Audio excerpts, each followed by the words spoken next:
Hello, good morning ചക്കരകളെ. എന്നാണ്ട് വിശേഷം? എല്ലാവരും സുഖമായിട്ടിരിക്കുന്ന? ഞാൻ നേരത്തെ ഒരു വീഡിയോ ഇതിൽ പറഞ്ഞിട്ടുണ്ടായിരുന്നു. ക്ലീനിങ്, അതായത് വൃത്തിയും അടുക്കും ചിട്ടയും നമ്മുടെ ജീവിതത്തിൽ എന്തുമാത്രം വിജയം കൊണ്ടുവരുമെന്ന് പറഞ്ഞുതരാം. എൻ്റെ ചക്കരകളെ, ഞാനിപ്പോൾ ഈ കല്യാണം വിളിക്കാൻ വേണ്ടി ഓരോ സ്ഥലത്തും പോയല്ലോ. പല പല വീടുകളിൽ ഞാൻ ശരിക്കും പറഞ്ഞാൽ ഫോണെടുത്ത് വിളിച്ചാൽ മതി. ഞാൻ അതിന് സമയം ഉണ്ടാക്കി എന്താണെന്നറിയാം, വർഷങ്ങളായിട്ടുള്ള നമ്മുടെ ബന്ധുമിത്രാദികളെയും സുഹൃത്തുക്കളെയൊക്കെ ഒന്ന് നേരിൽ കാണാൻ വേണ്ടി ഞാൻ ഭയങ്കര ബിസി ആയിപ്പോയി. അതുകൊണ്ട് ഞാൻ തിരക്കിലേക്ക് അങ്ങ് മാറിപ്പോവുക. നമ്മൾ ഒന്ന് എഫർട്ട് എടുത്തെങ്കിൽ മാത്രമല്ലേ അവരുടെ മുമ്പിൽ നിന്ന് എത്താൻ പറ്റത്തുള്ളൂ. അവരെയൊക്കെ ഒന്ന് കാണാനും കൂടെ വേണ്ടിയിട്ടാണ്, അവരുടെ വീടുകളൊന്ന് കാണാൻ വേണ്ടിയിട്ടും. അതൊരു സുഖമുള്ളൊരു ഓർമ്മയായിരിക്കുമല്ലോ എപ്പോഴും. അതിനുവേണ്ടി ഞാൻ പല സ്ഥലത്തും പോയി കയറി ഇറങ്ങി നടന്ന് കുറേ സ്ഥലത്തൊക്കെ കല്യാണം വിളിക്കാനായിട്ട് പോയി. ഒത്തിരി ആളുകൾ, ഞാൻ വളരെ ചെറുതായിട്ടേ കല്യാണം നടത്തുന്നത്. ഞാൻ ആളുകൾ വളരെ കുറച്ചിട്ടുണ്ട്. കാരണം എല്ലാവരും മാനേജ് ചെയ്യാനൊന്നും എനിക്ക് പറ്റത്തില്ല. അതുകൊണ്ട് കുറച്ചൊക്കെ ആളുകളെ ഞാൻ എല്ലാവരെയും വിളിച്ചാൽ ഇപ്പം യൂട്യൂബിൽ കൂടെ നിൽക്കുന്ന ഒരുപാട് സുഹൃത്ത് ബന്ധങ്ങളുണ്ട്. അപ്പോൾ ആരെയും കംപ്ലൈൻറ്റ് വരാത്ത വിധത്തിൽ കുറച്ച് പേരെയൊക്കെ ഞാൻ വിളിക്കുന്നുള്ളൂ. പിന്നെ എൻ്റെ സാമ്പത്തികം അനുസരിച്ചൊക്കെ ഉള്ളവർ ഒരാളുകളെയൊക്കെ കണ്ടമാനം പൈസയൊക്കെ ചിലവൊക്കെ കളയണ്ടല്ലോ എന്നൊക്കെ ഓർത്ത് ഞാൻ ഒരുപാട് ഒതുക്കിയാണ് ഈ കൈകാര്യം ചെയ്യുന്നത്. ഞാനിപ്പോൾ പല പല വീടുകൾ പോയപ്പോൾ എനിക്കൊരു മനസ്സിലായൊരു കാര്യമേ, ചിലരിങ്ങനെ ചില വീടുകളിലൊക്കെ ചെന്നിട്ട് നല്ല വീട്ടിൽ വേണ്ടപ്പെട്ട എല്ലാം ഉണ്ട്, അത്യാവശ്യം കഴിവുള്ള സാമ്പത്തികമൊക്കെ ഉണ്ട്. പക്ഷെ വീടുകളിലൊന്നും വൃത്തി എന്ന് പറയുന്ന സംഭവമില്ല. നല്ല പുത്തൻ വീടൊക്കെ ഇങ്ങനെ അഴുക്കാക്കി ഇട്ടിരിക്കുന്ന കണ്ട് വീട്ടിൽ സ്വീകരണ മുറി പോലും കൂറയൊക്കെ ഇട്ടിരിക്കുന്നത്. അപ്പൊ അവരൊക്കെ വളരെ മൂഡ് ഓഫ് ആണ്. മനസ്സിലായി? നമ്മൾ പറയാതെ ഞാൻ ചെന്നിരിക്കുന്നത് എല്ലായിടത്തും. കല്യാണം വിളിക്കാൻ ചെല്ലുക, അതിനിപ്പോൾ അത്ര പറയേണ്ട കാര്യമൊന്നുമില്ല. എന്നിട്ട് പറയുന്നത് ഫോൺ നമ്പർ കയ്യില്ലാത്തതുകൊണ്ട് കോൺടാക്ട് ചെയ്യാൻ പറ്റത്തോണ്ട് ഞാൻ തപ്പിപ്പിടിച്ച് ചെല്ലുമായിരുന്നു. ഞാനപ്പോൾ ഓർക്കണേ, പറയാൻ പറ്റുന്നതൊക്കെ ഞാൻ പറഞ്ഞിട്ടാണ് ചെന്നിരിക്കുന്നത്. എങ്കിലും ആ വീടൊക്കെ കാണുമ്പോൾ നമുക്ക് മനസ്സിലാവും, എൻ്റെ പൊന്നു സഹോദരങ്ങളെ, കൂറ വരേണ്ടി നിൽക്കുക. അവരെങ്ങനെയാണോ അവരുടെ മൈൻഡ് ഇരിക്കുന്നത്, ആ മൈൻഡ് പോലെയാണ് ആ വീടും വെച്ചിരിക്കുന്നത്. എനിക്ക് നിങ്ങളോട് പ്രത്യേകം പറയാനുള്ള, എന്നെ കേൾക്കുന്ന യുവാക്കൾ കേൾക്കുക, മനസ്സിലാക്കുക.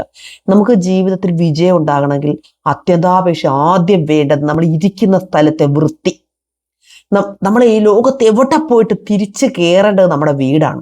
ആ വീട് നിങ്ങൾ നല്ല സ്ഫടികം പോലെ വീടൊരു ശ്രീകോവിൽ പോലെ ഒരുക്കി വെക്കണം. എല്ലായിടവും മുക്കും മൂലയും അരികും മൂലയും കൂട്ടി തൂത്ത് വൃത്തിയാക്കി ഒരു ചെട്ടിയാമ്പല ഒന്നും കാണരുത്. എല്ലായിടവും മുക്കും മൂലയും അരികും എല്ലാം കൂട്ടി തൂത്ത് വാരി തുടച്ച്, ഒരു അഴുക്കുകളും ഇല്ലാതെ, പത്രപ്പേപ്പറുകളില്ലാതെ ഇങ്ങനെ വാരി വലിച്ച ഒരേ വീടുകളിൽ ചെന്ന് അവിടെ ഇവിടെയൊക്കെ 6 മാസമായ പത്രം വരെ ഇങ്ങനെ കോലം കിട്ടി ഇങ്ങനെ അവിടെ ഇവിടെയൊക്കെ കിടക്കുന്നിങ്ങനെ, അങ്ങനെ ഒന്നും ഇടരുത്. നമ്മുടെ വീട്ടിൽ ഒരു മൺതരി പോലും ഉണ്ടാകരുത്. വീട്ടിനകത്ത് ചെരുപ്പിടുന്നത് വേറെ ആയിരിക്കണം. ഞാനിങ്ങനെ ഓർഡറിൽ പറയാൻ എനിക്ക് സമയം കിട്ടുമെന്ന് അറിയില്ലെങ്കിൽ ഞാൻ പറയുക, നമ്മൾ എപ്പോഴും ഒരു ചെരുപ്പ് ഉപയോഗിച്ചാൽ അത് പുറത്തിടുന്ന ചെരുപ്പ് ഒരിക്കലും നമ്മൾ വീടിനകത്ത് ഉപയോഗിക്കരുത്. വീടിനകത്തോട്ട് കയറുമ്പോൾ നമ്മൾ വേറെ ചെരുപ്പിട്ടേ വീട്ടിൽ കയറാവുള്ളൂ. വീടിനെ ക്ഷേത്രം പോലെ തന്നെ സൂക്ഷിക്കണം. നമ്മുടെ ഹൃദയവും അതുപോലെ ആയിരിക്കണം. നമ്മുടെ മനസ്സിൽ ആവശ്യമില്ലാത്ത ഒന്നും വെക്കരുത്. നമ്മുടെ മനസ്സെപ്പോഴും വെടിപ്പാക്കി വെക്കണം. നമ്മൾ നല്ല പ്രതലത്ത്, നല്ല സ്ഥലത്ത്, ആ വീടെന്ന് ഞാൻ പറഞ്ഞില്ലേ, എവിടെ പോയിട്ട് നമ്മൾ ഓടിക്കേറുന്ന സങ്കേതമാണ് നമ്മുടെ വീട്, നമ്മുടെ കൂടാണ്. എല്ലാ മൃഗാദികൾക്കും പക്ഷികൾക്കും ഒരു കൂടുള്ളത് പോലെ നമ്മുടെ വീട് സുന്ദരമാക്കണം, മനോഹരമാക്കണം. നമുക്ക് കിടക്കുമ്പോഴും ഇരിക്കുമ്പോഴും നിൽക്കുമ്പോഴും അവിടെ ചെന്ന് കയറുമ്പോഴും ഒന്നും ഒരു നെഗറ്റീവ് ഫീൽ അടിക്കല്. നമ്മുടെ തുണികളെല്ലാം അടുക്കി വെച്ചിരിക്കുന്ന കാണുമ്പോൾ നമുക്ക് ഭയങ്കര സന്തോഷം വരും. അന്നിടുന്ന തുണികളൊന്നും മുഷിച്ച് കൂട്ടി ബെഡ്റൂമിലോ ഹോളിലോ കിച്ചണിലോ വർക്ക് ഏരിയയിലോ ഒന്നും കൂട്ടി ഇടരുത്. നമ്മൾ ഉപയോഗിക്കുന്ന വസ്ത്രമാണ്, അത് മനോഹരമായിട്ട് നമ്മൾ 1-2 വട്ടമൊക്കെ ഉപയോഗിക്കുന്ന. ചിലപ്പോൾ ഇപ്പം ചില നല്ല കൂടി ചുരിദാറാണെങ്കിൽ ഉടനെ കഴുകത്തില്ല, 2-3 വട്ടം അത് വെയിലത്ത് വെച്ച് ഉണക്കി തിരിച്ചുകൊണ്ട് വീണ്ടും അയൺ ചെയ്താണ് അത് ഉപയോഗിക്കുന്നത്. ഒരു വട്ടമൊക്കെ ഒന്ന് ഇട്ട് ഉടനെ വില കൂടി ചുരിദാറൊക്കെ ആയിരിക്കും, കഴുകത്തില്ല. അല്ലെങ്കിൽ ഞാൻ 2 വട്ടം ഇട്ട് കഴിഞ്ഞാൽ ഉടനെ കൊണ്ടുപോയി ഡ്രൈ ക്ലീന് കൊടുത്ത് അടുക്കി റെഡിയാക്കി വെക്കും. അതല്ലേ നമുക്ക് എല്ലാവർക്കും ഡ്രൈ ക്ലീൻ കൊടുത്ത് പൈസ ഇല്ലെങ്കിൽ അത് കഴുകി നല്ല കറക്റ്റ് ചെയ്ത് സൂപ്പറായിട്ട് മാറ്റി വെക്കണം. അലങ്കോലമായിട്ട് എൻ്റെ വീട്ടിൽ നിന്ന് വന്നാൽ അലങ്കോലമായിട്ട് വസ്ത്രം ഇടുന്നത് ഇപ്പം ഞാൻ ഭയങ്കര ബിസിയാണ്. അപ്പം ഞാൻ ആളെ പുറത്തുനിന്ന് വെച്ച് അത് ചെയ്യിപ്പിക്കുവാണ്.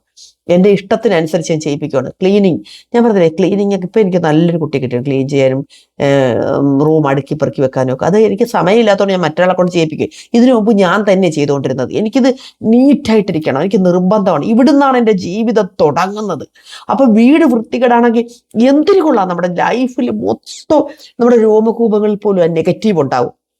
നമ്മുടെ വീട്ടിൽ നമ്മുടെ മക്കൾ, നമ്മുടെ ഹസ്ബൻഡ്, നമ്മുടെ മാതാപിതാക്കളെയൊക്കെ അവർക്കൊക്കെ ഒരു നെഗറ്റീവ് എനർജി സ്പ്രെഡ് ചെയ്യും.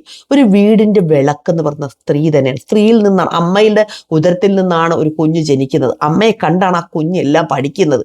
അപ്പം നിങ്ങൾ ആദ്യത്തെ അധ്യാപിക അമ്മ തന്നെയാണ് ഒരു ജീവിയുടെ, അല്ലേ? നമ്മുടെ ആണുങ്ങളെ എത്ര ചെന്നെന്ന് പറയുക, ഒരു സ്ത്രീയുടെ കണ്ണ്, മനസ്സ്, കൈ ചെല്ലുന്നത് പോലെ ഒരു പുരുഷൻ്റെ ചെല്ലുമെന്ന് ഞാൻ ഒരിക്കലും പറയത്തില്ല. സ്ത്രീ വിളക്കാന്ന് എന്തുകൊണ്ടാണ് പറയുന്നത്? സ്ത്രീ വിളക്കായിരിക്കണം എന്ന് വെച്ചാൽ കുലസ്ത്രീ ആകണമെന്നൊന്നും അല്ല ഞാൻ പറയുന്നത്. നമ്മളിൽ നിന്നാണ് നമ്മുടെ അടുക്കള ഉണരുന്നത്. അടുക്കളയിൽ നിന്നാണ് ഒരു കുടുംബത്തിലേക്ക് ഓരോരുത്തരിലേക്ക് എല്ലാം ഉണരുന്നത്, അല്ലേ? ശരിയല്ലേ? പ്രഭാതത്തിലുണ്ട് നമ്മൾ അടുക്കളയിട്ട് കയറിയെന്ന് പറഞ്ഞാൽ പണ്ടത്തെ പഴഞ്ച ശീലമെന്ന് പറയും. പക്ഷെ നമ്മൾ പണ്ടൊക്കെ ജീവിച്ച ആ കാലഘട്ടത്തിൽ എന്തൊരു മനസ്സമാധാനം, സന്തോഷമായിരുന്നു. ഇന്ന് അതുണ്ടോ? നിങ്ങളെല്ലാവരും ഞാൻ എന്നുള്ള ഭാവം അതെല്ലാം അങ്ങോട്ട് കളഞ്ഞിട്ട് നമ്മുടെ വീട് വൃത്തിയാക്കിയെന്ന് പറഞ്ഞാൽ നമ്മൾ എല്ലാവരും ഒരുമിച്ച് നിൽക്കണം. നമ്മളിപ്പോൾ തൂത്തും വാരിയും അടുക്കിയും പെറുക്കിയും എല്ലാം വെക്കുമ്പോൾ വീട്ടിലുള്ള വേറുള്ളവർ വന്നിട്ട് ഒരു സ്ഥലത്തോട്ട് എല്ലാം വലിച്ചെറിഞ്ഞ് ഉപയോഗിക്കേണ്ട എല്ലാം ഉപയോഗിച്ച് സിങ്ക് നിറച്ച് പാത്രം കൗണ്ടർ ടോപ്പിലെല്ലാം വലിച്ചെറിഞ്ഞ് പറ്റത്തില്ല. വീട്ടിൽ ഗൃഹനാഥ പറയുന്നതനുസരിച്ച് എല്ലാവരും ഒറ്റടിക്ക് അനുസരിക്കാനും തയ്യാറാകണം, എങ്കിലേ ആ വീട് ശരിയാകത്തുള്ളൂ. ഇവിടെ ഞാൻ ബോബനും ഞാനും ഭയങ്കര സിങ്കാണ് ആ കാര്യത്തിൽ. ബോബന് ഒരു സാധനവും വലിച്ചെറിയത്തില്ല, വൃത്തികേടാക്കത്തില്ല. ബോബൻ എന്നേക്കാൾ ഭയങ്കര ഡിസിപ്ലിൻ. എല്ലാം ഒരു കത്തി എടുത്ത് ആ സ്ഥലത്ത് കത്തി വെക്കും. മുട്ട് സൂചി എടുത്ത് ഏതാണ് അവിടെ വെക്കേണ്ട ആ സ്ഥലത്തേ വെക്കത്തുള്ളൂ. ഒരു സാധനം നിങ്ങൾ ഏത് സമയത്ത് നിങ്ങൾ എൻ്റെ വീട്ടിലിട്ട് കയറി വരാം. ഒരു സ്ഥലത്ത് വേസ്റ്റ് കൂട്ടി വെച്ച് കിടത്തില്ല, ഒരു സ്ഥലത്ത് തുണി അവിടെ ഇവിടെ അലങ്കോലമൊക്കെ ഇട്ട് കിടക്കത്തില്ല, ഒരു സ്ഥലത്ത് എല്ലാം ഞാൻ ജീവിതത്തിൽ നിങ്ങൾക്ക് കാണിച്ചു തരികയാണ്. നമ്മൾ ഇങ്ങനെയൊക്കെ ആണെങ്കിൽ മാത്രം നമ്മുടെ ജീവിതം വിജയിക്കത്തുള്ളൂ. നമ്മൾ ഏത് ലക്ഷ്യത്തിലേക്ക് എത്തണമെങ്കിലും നമ്മൾ നമ്മൾ ഇരിക്കുന്ന സ്ഥലത്തു നിന്നാണ് നമ്മളുടെ ചിന്തകൾ ഉയരേണ്ടത്. ഉയർന്നാൽ നമ്മൾ വീടൊക്കെ അലങ്കോലമായി താറുമാറായി കിടക്കുന്ന വീട്ടിൽ വഴക്കുണ്ടാകും, ഒരു ഐശ്വര്യക്കുറവും എല്ലാ സ്ഥലത്തും ഉണ്ടാകും. നമ്മുടെ ശരീരം വൃത്തിയായിരിക്കണം, വീട് വൃത്തിയായിരിക്കണം, നമ്മുടെ മനസ്സ് വൃത്തിയായിരിക്കണം, നമ്മുടെ പെരുമാറ്റത്തിൽ വൃത്തി ഉണ്ടാകണം. ഈ അടുക്കും ചിട്ടയും ഉള്ളവർ എവിടെ ചെന്നാലും അവരുടെ ആ ഡിസിപ്ലിൻ അവർ പാലിക്കും. ഇപ്പം ഞാൻ എൻ്റെ കിച്ചണിൽ തന്നെ ഭയങ്കര അടുക്കും ചിട്ടയെല്ലാം ചെയ്തുകൊണ്ടത്. ഇപ്പം ഞാൻ ഇടയ്ക്ക് ഭ്രാന്ത് വരും. കാരണം അവരവർക്ക് തോന്നുന്നത് പോലെ ചെയ്യുന്നത് കൊണ്ട് അവിടെ എവിടെയൊക്കെ വാരി വലിച്ച് നിറച്ച് ഞാൻ ചെല്ലുന്ന കാണുമ്പോൾ ഇവർക്ക് ഒരു വെപ്രാളവാണ്. ചെല്ലുന്ന കാണുമ്പോൾ എല്ലാം ഒന്ന് അടുക്കി പെറുക്കി വെക്കാൻ നോക്കും. അങ്ങനെയല്ല, നമ്മൾ എവിടെയും അങ്ങനെ ആയിരിക്കണം, ഏത് കാട്ടിക്കൊണ്ടിട്ടാലും അങ്ങനെ ആയിരിക്കണം. ഇപ്പം ഞാൻ നമ്മൾ പുറത്തേക്ക് നിൽക്കുമ്പോൾ ചില ടോയ്ലറ്റ് ഉപയോഗിക്കാൻ നമുക്ക് പ്രാന്ത് വരും. ദൈവമേ, ഞാൻ പക്ഷെ അവിടെ നിന്ന് തന്നെ ഞാൻ ആ ടോയ്ലറ്റ് ഒന്ന് ക്ലീൻ ചെയ്ത് സെറ്റാക്കി ഇട്ട് ഞാൻ മറന്നുപോകും, ഇതെൻ്റെ വീടല്ല, എൻ്റെ നമ്മളങ്ങനെ ശീലിച്ചു പോയത് കൊണ്ടാണ്. ചിലർ ടോയ്ലറ്റിലൊക്കെ കയറിയിട്ട് ആ ഇതുണ്ടല്ലോ, ആ വട്ടത്തിലുള്ള സാധനം, അതിങ്ങനെ എൻ്റെ പേര് മറന്നുപോയി ഞാൻ, ആ സ്ലിങ് അല്ലേ, അതിങ്ങനെ പൊക്കി വെക്കാതെ അത് നമ്മളെ ഉപയോഗം കഴിഞ്ഞാൽ അത് പൊക്കി വെക്കാനത് കഴിയില്ല. ആണുങ്ങളാണ് നിന്നങ്ങോട്ട് മൂത്രമൊഴിച്ചിട്ട് അങ്ങ് പോവുകയാണ്. പെണ്ണുങ്ങളാണെങ്കിലും ചിലപ്പോൾ ചില ആളുകൾ നമ്മൾ ഈ പുറത്തൊക്കെ ബാത്റൂമിൽ ചെല്ലുമ്പോൾ മൂത്രത്തിൻ്റെ മണൻ്റെ താഴെ ഇരുന്ന് മൂത്രമൊഴിക്കും. മേളിൽ പറ്റാഞ്ഞിട്ടായിരിക്കും താഴെ ഇരിക്കുന്നത്. അങ്ങനെ ഒരിക്കലും ചെയ്യരുത്. നമ്മളതൊന്ന് ക്ലീൻ ചെയ്തിട്ട് കയറി അത് ഉപയോഗിക്കണം. ഞാൻ അങ്ങനെ പറഞ്ഞത്, അവിടെ നമ്മളെപ്പോഴും യാത്ര ചെയ്യുമ്പോൾ ടിഷ്യൂ പേപ്പറൊക്കെ നമ്മുടെ കയ്യിലുണ്ടായിരിക്കണം. അതൊന്ന് തുടച്ച് കളഞ്ഞിട്ട് പേപ്പർ തുടച്ചിട്ട് നമുക്ക് അവിടെ കയറി. ഇത് പറയുന്നതിലാണ് ശരിയാണെന്ന് എനിക്കറിയത്തില്ല, ഞാൻ ചെയ്യുന്ന കാര്യം നിങ്ങളോട് പറയുകയാണ്. നമുക്കൊരു മാനസിക ബുദ്ധിമുട്ടുണ്ട്. ചില ബാത്റൂം കണ്ടാൽ പിന്നെ നമുക്ക് ഭക്ഷണം ഇറക്കത്തില്ല. എൻ്റെ മനസ്സിൽ അത് തന്നെ ഇരിക്കും. ഈ പറയുന്ന കാര്യം എത്ര നല്ല നല്ല വീടുകൾ ഞാൻ കല്യാണം വിളിക്കാനൊക്കെ പോയെന്നറിയാം എൻ്റെ സഹോദരങ്ങളെ. ആ വീട്ടിലുള്ള ആളുകളെ നെഗറ്റീവായിട്ടായിരിക്കുന്നത്. പണമില്ല, ദാരിദ്ര്യം, കടം, കഷ്ടപ്പാട് എന്നൊക്കെ പറയുന്നുണ്ട്. ഇത് നമ്മുടെ സ്വഭാവം നമ്മുടെ ആദ്യം മാറ്റണം. നമുക്ക് നല്ല ചിന്ത വരാനും പ്രസരിപ്പ് ഉന്മേഷം വരാനൊക്കെ നമ്മുടെ വീടും നമ്മുടെ പരിസരവും ആദ്യമായിട്ട് ഒരുക്കി വെക്കണം. നമുക്ക് ആളുകളൊരു ബഹുമാനവും വിലയും തരും. അറിയാമായിട്ടാണ് ഒരു വീട്ടിലേക്ക് കടന്നു വരുമ്പോൾ ഒരാളുടെ വ്യക്തിത്വമാണ് അവിടെ പ്രതിഫലിക്കുന്നത്. ആ വീടിൻ്റെ ഗൃഹനാഥയുടെ സ്വഭാവമാണ് അവിടെ വിളിച്ചോതുന്നത്. ഉറപ്പാണ് അല്ലേ? ഞാൻ ഒരുപാട് കൂട്ടിക്കൊണ്ട് നമ്മൾ ചിന്തിച്ചു. നിങ്ങളെല്ലാവരും വീട്ടമ്മമാരല്ലേ എൻ്റെ വീഡിയോ കാണുന്നത്? പുരുഷന്മാരാണെങ്കിൽ നിങ്ങൾ ഈ വീഡിയോ സ്ത്രീകളെ കാണിച്ചു കൊടുക്കണം. എപ്പോഴും നമ്മൾ വീട്ടിലേക്ക് കയറി വരുമ്പോൾ നമ്മൾ കാണുന്നത് ആ വീട്ടമ്മയുടെ സ്വഭാവം അല്ലെങ്കിൽ മനസ്സാണ് അവിടെ കാണുന്നത്. നമ്മുടെ മനസ്സിൽ, നിങ്ങളോട് എനിക്ക് പറയാൻ കാര്യം, നമ്മുടെ മനസ്സിൽ ഒരുപാട് ദുഃഖവും വിഷമവും ഒക്കെ അനുഭവിക്കുന്നുണ്ടെങ്കിലും നിങ്ങൾ ഈ വീട് വൃത്തിയാക്കുന്ന കാര്യത്തിൽ നിന്ന് പിന്നോക്കം പോകരുത്. അങ്ങനെ ചെയ്തിട്ടുണ്ടെങ്കിൽ നിങ്ങളുടെ നാശമാണ്. നിങ്ങൾ കൂടുതൽ നാശത്തിലേക്കും ദാരിദ്ര്യത്തിലേക്കും അധപ്പതനത്തിലേക്കും നമ്മുടെ ജീവിതം പോകും. നമ്മുടെ എപ്പോഴും വീട് ശുചിയാക്കി വെക്കുന്ന കാര്യത്തിൽ നിങ്ങൾ ഒരു കോംപ്രമൈസ് കൊടുക്കുക. അത് വീട് വൃത്തിയാക്കുക നിങ്ങളുടെ ഒരു നിർബന്ധമായിരിക്കണം കേട്ടോ. അത് നിങ്ങളൊന്ന് ജീവിതത്തിൽ പാലിച്ചു നോക്കണം. എപ്പോഴും ബെഡ്ഷീറ്റുകൾ 2-3 ദിവസം കൂടെ ബെഡ്ഷീറ്റുകൾ എല്ലാം, പില്ലോ എല്ലാം മാറ്റണം. പില്ലോ കവറൊക്കെ മാറ്റി നമ്മുടെ ബെഡ്റൂം നല്ല പുതുമയോടുകൂടി വെക്കണം. ഒരു ചീത്ത സ്മെല്ല് പോലും ഉണ്ടാകരുത്. അങ്ങനെയുള്ള വീടുകളിലേക്കൊക്കെ നിങ്ങൾ ശരിക്കും നല്ല വൃത്തി അടുക്കും ചിട്ടയുള്ള വീടുകളിലേക്ക് നിങ്ങൾ ശ്രദ്ധിച്ച് നോക്കിക്കോ. അവിടെ എപ്പോഴും ഉയർച്ച ഉണ്ടാകുന്നത് കാണാം. ആ വീട്ടിൽ സമാധാനം ഉണ്ടാകുന്നത് കാണാം, നല്ല സന്തോഷം ഉണ്ടാകുന്നത് കാണാം. ഇത് കണ്ടിട്ടാണ് നമ്മുടെ മക്കൾ വളർന്നു വരുന്നത്. മനസ്സിലായോ? ഈ അലങ്കോല ജീവിതമൊക്കെ കണ്ടുവരുന്ന പിള്ളേർ നല്ലൊരു ഭാവി ജീവിതം പോലും അവർക്ക് കിട്ടില്ല. ഒരു കുടുംബ ജീവിതത്തിൽ പോലും ഇവരുടെ വ്യക്തി ജീവിതത്തെ ഇത് വല്ലാതെ സ്വാധീനിക്കും. ഇവിടുന്ന് കിട്ടിയ മോശശീലമായിട്ട് നല്ല ഡിസിപ്ലിനുള്ള വീട്ടിലോട്ട് ചെന്ന് കയറുമ്പോൾ ഇവർ കാണിക്കുന്ന എല്ലാം ആ വീട്ടുകാർക്ക് ഇഷ്ടപ്പെടത്തില്ല. ഇവരും കൊണ്ട് സിങ്ക് ആകത്തില്ല. മനസ്സിലായി? ശരിയാണല്ലേ? നിങ്ങൾ ചിന്തിച്ചു നോക്ക്. അപ്പം ഇത് നിങ്ങളൊന്ന് ശ്രദ്ധിക്കണം എല്ലാവരും. നമ്മുടെ വീടിന്റെ വൃത്തി, അടുക്കളയുടെ വൃത്തി, പൂമുഖവാതിൽ മുതൽ വീടിന്റെ ചുറ്റുമുള്ള വൃത്തി, അത് മെയിനാണ്. നിങ്ങൾക്ക് പണം വേണം, ഐശ്വര്യം വേണം, സമ്പത്തുണ്ടാകണം, സമാധാനം ഉണ്ടാകണം, ഇതിനെല്ലാം ആദ്യം തുടങ്ങേണ്ടത് വീട് വൃത്തിയാക്കൽ തന്നെയാണ്. എന്നിട്ട് നല്ല പ്രാർത്ഥനയും അങ്ങനെയൊക്കെ ഉണ്ടാകുന്ന വീടുകളിൽ ഒരു ഐശ്വര്യം അറിഞ്ഞൊരു പ്രപഞ്ചം തന്നെ നമ്മളെ അനുഗ്രഹിക്കും. നമുക്കുള്ളൊരു വഴികൾ, തടസ്സങ്ങളെല്ലാം നീങ്ങി വഴികൾ തുറന്നു വരും, ഉറപ്പാ.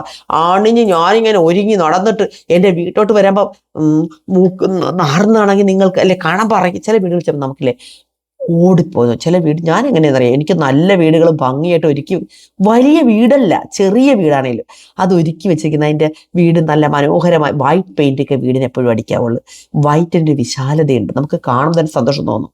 വൈറ്റിനൊരു നമ്മൾ ചെറിയ വീടിന് പോലും വൈറ്റ് പെയിൻ്റ് അടിച്ചാൽ വലിയ വീടായിട്ട് തോന്നും, ഭയങ്കര വൃത്തി തോന്നും. ടൈലൊക്കെ എപ്പോഴും വൈറ്റേ നിങ്ങൾ ഇടാവുള്ളൂ. അപ്പോൾ അതൊക്കെ വൃത്തിയാക്കാൻ കഴിയലഞ്ഞിട്ട് കറുപ്പൊക്കെ ഇടുന്നവരുണ്ട്. ഇടരുത് അങ്ങനെ. നമ്മുടെ വീട് അഴുക്കായി നമുക്ക് കാണാൻ പറ്റണം, നമുക്ക് ഉടനെ അവിടെ വൃത്തിയാക്കാൻ പറ്റണം. അതാണ് വീട്. നമ്മുടെ ശരീരവും വീടും ഒക്കെ എപ്പോഴും വൃത്തിയായിട്ട് സൂക്ഷിക്കണം. വൃത്തി ഉള്ളൊരു മനുഷ്യൻ അടുക്കും ചിട്ടയുള്ളവനാണെങ്കിൽ വൃത്തി അടുക്കും ചിട്ട ഒരുമിച്ച് കിട്ടും ആൾക്ക്. അത് രണ്ടും ഉള്ളവൻ്റെ ജീവിതത്തേക്ക് നിങ്ങൾ നോക്കിയോ, വിജയം സുനിശ്ചിതമാണ്, ഉറപ്പാണ്. ഇത് രണ്ടും ഇല്ലാത്തവർ അങ്ങോളം എത്തത്തില്ല. അവരുടെ ജീവിതത്തിൽ എപ്പോഴും ഒരു നാശവും ദാരിദ്ര്യവും ബുദ്ധിമുട്ടും കടവും എല്ലാം ഇങ്ങനെ ഫോളോ ചെയ്തുകൊണ്ടിരിക്കും. നിങ്ങൾ സൂക്ഷിച്ചു നോക്കിക്കോ, നിങ്ങളുടെ ജീവിതത്തിലേക്ക് ഞാൻ വൃത്തിയുള്ള ഒരാളാണോ എന്ന് നിങ്ങൾ സ്വയം നോക്കി. എൻ്റെ വീട് വൃത്തിയായിട്ടിരിക്കുവാണോ, അടുക്കള വൃത്തിയായിട്ടിരിക്കും എന്നൊക്കെയായിട്ട് ഇൻസ്റ്റാഗ്രാമിലൊക്കെ വീടൊക്കെ ഒരുക്കി വെക്കുന്ന കുഞ്ഞു നല്ല മണി പ്ലാന്റ് ഒക്കെ വെച്ച് അടുക്കളയൊക്കെ മനോഹരമുള്ള പാത്രങ്ങളൊക്കെ നല്ല ചീത്തിയതും പൊട്ടിയതും അളിഞ്ഞതും ജാമോൻ്റെ കാലത്തുള്ളതിലെ വലിച്ച് ദൂരത്തെറിയണം. എന്നിട്ട് നല്ല കുഞ്ഞു നല്ല പാത്രങ്ങളും സാധനങ്ങളൊക്കെ ഉപയോഗിക്കണം. കറിച്ചട്ടിയിലൊക്കെ മൺപാത്രങ്ങളിലൊക്കെ കറിയൊക്കെ വെക്കാവുള്ളൂ. അങ്ങനെ പിന്നെ നോൺ സ്റ്റിക്ക്, അത് ചിലർക്ക് വില കൂടിയ പാത്രങ്ങളും ഞങ്ങൾക്ക് സിംഗമേ പോലെയാണെന്നൊക്കെ ചോദിക്കും എന്നോട്. അങ്ങനെ വിചാരിക്കേണ്ട. ഇന്നത്തെ കാലത്ത് ഞാൻ നോക്കിയിട്ട് പഴയ കാലത്തെ പോലെ ദാരിദ്ര്യമുള്ളൊരു കാലഘട്ടത്തിലൊന്നും അല്ല നമ്മൾ. ഇതൊക്കെ നമ്മുടെ ജീവിത അത്യന്താപേക്ഷിതമായ. ഇവിടെ ബോബനൊന്നും ഒരു സാധനം അടുക്കള നല്ല കപ്പ് പോലും മേടിക്കാൻ സമ്മതിക്കത്തില്ല. ഞാൻ എല്ലാം അറിഞ്ഞ് മേടിക്കുന്നതാണ്. എൻ്റെ വീട്ടിൽ വരുന്നവർക്ക് പിന്നെ അതിഥിയായിട്ട് വരുന്നവർക്ക് മാത്രമല്ല, ഇത് എനിക്കും കൂടെ ഉപയോഗിക്കണം, എൻ്റെ മക്കൾക്ക് ഉപയോഗിക്കണം, ഞങ്ങൾക്ക് കൂടെ ഉപയോഗിക്കണം. ചിലരും കണ്ട നല്ല പാത്രങ്ങളൊക്കെ മേടിച്ച് അത് മേടിച്ചിട്ട് വീട്ടിൽ വരുന്ന അതിഥികൾക്ക് മാത്രം കൊടുക്കും. ഒരു നല്ല പാത്രം പോലും യൂസ് ചെയ്യത്തില്ല. അങ്ങനെ ചെയ്യരുത് ഒരിക്കലും. വീട്ടിലുള്ളവർക്കും അതിഥികൾക്ക് കൊടുക്കണം, നമ്മൾക്കും ഉപയോഗിക്കാൻ പറ്റണം. മനസ്സിലായേ? അങ്കിലേ ഗുണമുള്ളൂ. ഇതുകൊണ്ട് എന്താ പറയുക, മൊത്തത്തിൽ പോസിറ്റീവ് വൈബ് പറഞ്ഞെങ്കിൽ വീട് വൃത്തിയായി സൂക്ഷിക്കണം, നമ്മൾ വൃത്തിയായിരിക്കണം, നല്ല ചിന്തകളായിരിക്കണം, ആരുടെയും നെഗറ്റീവ് കാണരുത്, അതിരാവിലെ ഉണരണം, അന്നെന്നുള്ള വസ്ത്രങ്ങളെല്ലാം അന്നന്ന് കഴുകണം, അടുക്കളയൊക്കെ എപ്പോഴും ക്ലീനാക്കിയിടണം, നമ്മളെ സുഗന്ധം എന്തെങ്കിലും പുകയ്ക്കണം, ഒരു കർപ്പൂരെങ്കിലും നമ്മുടെ വീട്ടിൽ പുകയ്ക്കണം. അപ്പോൾ ഒരു സ്മെല്ല് നമ്മുടെ വീട്ടിലുള്ള മോശം സ്മെല്ലുകളെയൊക്കെ മാറ്റി നല്ല സ്മെല്ലുകളാകും. നമ്മുടെ ബെഡ്റൂമിലും നമ്മുടെ പൂജാമുറിയിലും നമ്മുടെ വീട്ടിലെല്ലാം അങ്ങനെ ഒരു എന്തെങ്കിലും ശാമ്പ്രാണി ചീത്ത ജീവികളെല്ലാം നമ്മുടെ വീട്ടിൽ നിന്ന് പോകും. കൊതുകും അങ്ങനെയുള്ള സാധനങ്ങളൊക്കെ, പാറ്റയും പല്ലിയൊക്കെ, ഇങ്ങനത്തെ സ്മെല്ലൊന്നും അവർക്ക് പറ്റത്തില്ല. അപ്പം നമ്മൾ വീടിങ്ങനെ കൂളായിട്ടിരിക്കും. നമുക്ക് വീട് മനോഹരമാക്കി വെക്കും തോറും നമ്മുടെ ഉയർച്ച ഉണ്ടാകും. വീട് പോലെ തന്നെ മനസ്സും നമ്മൾ അറിയാതെ നമുക്ക് ഭയങ്കര മാറ്റങ്ങൾ ഉണ്ടാകും. ചില വീട്ടിൽ ഞാൻ കൂടുതലും മോശമായിട്ട് അടുക്കും, ഞാൻ ഇത് പറയുമല്ല, മോശമായിട്ട് അടുക്കും ചിട്ടയില്ല. കൂടുതൽ ഞാൻ പോയ വീടുകളിൽ കണ്ടത് ക്രിസ്ത്യൻസിൻ്റെ വീടുകളിലെല്ലാം നല്ല അടുക്കും ചിട്ടയായിട്ടാണ് ഞാൻ കണ്ടത്. ഞാൻ പോയ ക്രിസ്ത്യൻസിൻ്റെ വീടുകളെല്ലാം മിക്കതും അടുക്കും ചിട്ടയും ഡിസിപ്ലിൻ, അവരുടെ കർട്ടന് പോലും ഭയങ്കര ഭംഗിയായിരിക്കും, നല്ലതായിട്ട് എല്ലാം അടുക്കി പെറുക്കിയാണ് ചെയ്യുന്നത്. ഹിന്ദുസിൻ്റെ വീടുകൾ കൂടുതലും പോയിട്ട് എനിക്ക് തോന്നുന്നു അടുക്കും ചിട്ടയില്ലാതെ വലിച്ചു വാരി ദൂരത്ത് അവിടെ ഇവിടെയൊക്കെ എറിഞ്ഞിട്ടിരിക്കുന്നത് കണ്ടത്. ഹാള് വരെ ബെഡിൽ കിടക്കുന്ന പില്ലോ വരെ ഹാളിൽ കൊണ്ടിട്ടിട്ടുണ്ട്. അപ്പം അലപരാതിയൊക്കെ ഇട്ടിരിക്കുന്ന എത്ര വീടുകൾ ഞാൻ കയറുന്നത്. എൻ്റെ ബന്ധുമിത്രാദികളും ഉണ്ട്, നാട്ടുകാരും ഉണ്ട്. ഇത് കാണുന്ന അവരിപ്പോൾ എൻ്റെ വീഡിയോ കുത്തിയിരുന്ന് കാണുന്നത് എന്നോട് ദേഷ്യം വരും. ദേഷ്യം വരെ നിങ്ങൾ ചിന്തിച്ചു നോക്ക്.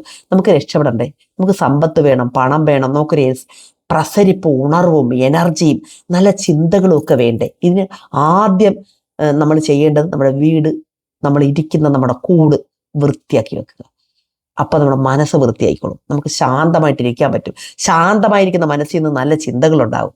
അതിൽ നിന്ന് നമുക്ക് വിജയിക്കാൻ പറ്റും. വിജയിക്കേണ്ട കാര്യം നമ്മളിലേക്ക് എത്തിച്ച് നമ്മൾ അനവധിയായ കഴിവും ശക്തിയുള്ള ആളുകളാണ്. ഒരുപാട് കഴിവും ഒക്കെ ഉള്ളവരാണ് നമ്മൾ. അത് പുറത്തെടുക്കണമെങ്കിൽ ഇങ്ങനെ മോശം സാഹചര്യത്തിൽ ഇരുന്ന് അത് പുറത്ത് വരില്ല. നല്ല ഇടത്തിരുന്നെങ്കിൽ മാത്രമേ അത് പുറത്തേക്ക് വരത്തുള്ളൂ കേട്ടോ. അപ്പോൾ ഓക്കെ, ഇതാ നല്ല ദിവസം ആശംസിക്കുന്നു. 15 മിനിറ്റ് ചക്കരകളെ എന്നോട് ക്ഷമിക്കുക. ഞാൻ തൂക്കോങ്ങന്മാരൊക്കെ ആയിട്ടാണ് ഇന്നെൻ്റെ. അപ്പം ടാറ്റ ബൈ ബൈ കേട്ടോ. നല്ല ദിവസം ആശംസിക്കുന്ന എല്ലാവരും വീട് വൃത്തിയാക്കണം. നമ്മുടെ വീട്, നമ്മുടെ പരിസരം, നമ്മളുടെ സ്ഥാപനം ഒക്കെ വൃത്തിയാക്കി വെക്കാൻ സൂക്ഷിക്കണം കേട്ടോ. വൃത്തിയോടെ സൂക്ഷിക്കണം. Okay, Tata bye bye.